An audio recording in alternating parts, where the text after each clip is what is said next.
one of the top luxury brands which stands for passion, quality and excitement. Whatever we build carries clearly our sport car identity.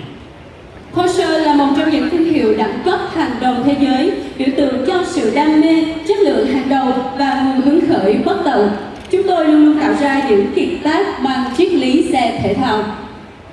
Ladies and gentlemen, please allow me quickly to introduce our cars to you. Thưa quý vị, tham gia triển lãm lần này, tôi xin hân hạnh giới thiệu đến quý vị những nhân vật chính của Porsche. The Porsche Cayman, the Porsche Cayenne, a car which is built to cope with all kinds of road conditions in the world. The design is the perfect expression of a dynamic, solid character. Dòng xe Cayenne, dòng xe được tạo ra để chinh phục mọi cung đường trên toàn thế giới với thiết kế thể hiện được cá tính năng động, mạnh mẽ theo cách hoàn hảo nhất. The Porsche Macan, just launched 1 year ago, is one of the most exciting compact SUV in the market and the first sports car within this segment. The Macan fits perfectly to the Porsche brand and has already become a benchmark within the industry. Dòng xe Macan vừa được ra mắt tại Việt Nam trong năm 2014. Đây là dòng xe đậm chất thể thao đầu tiên trong phân khúc SUV cỡ trung, mang lại trải nghiệm lái đầy hứng khởi. Tân binh Macan của Porsche đã nhanh chóng thiết lập một tiêu chuẩn mới trong phân khúc này.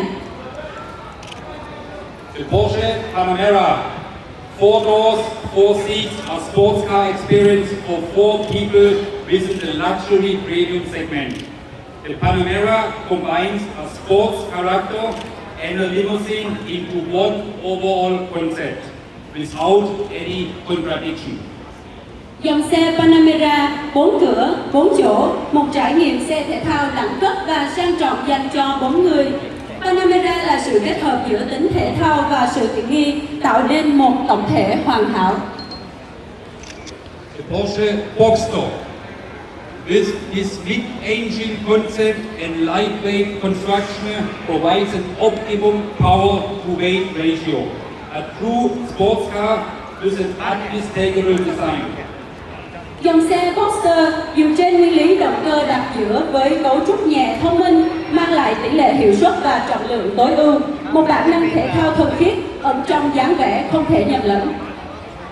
And now, ladies and gentlemen, the Porsche 911 GT3 RS, an explosion of power with a top speed of 310 km/h and an acceleration of only 3.3 seconds from 0 to 100.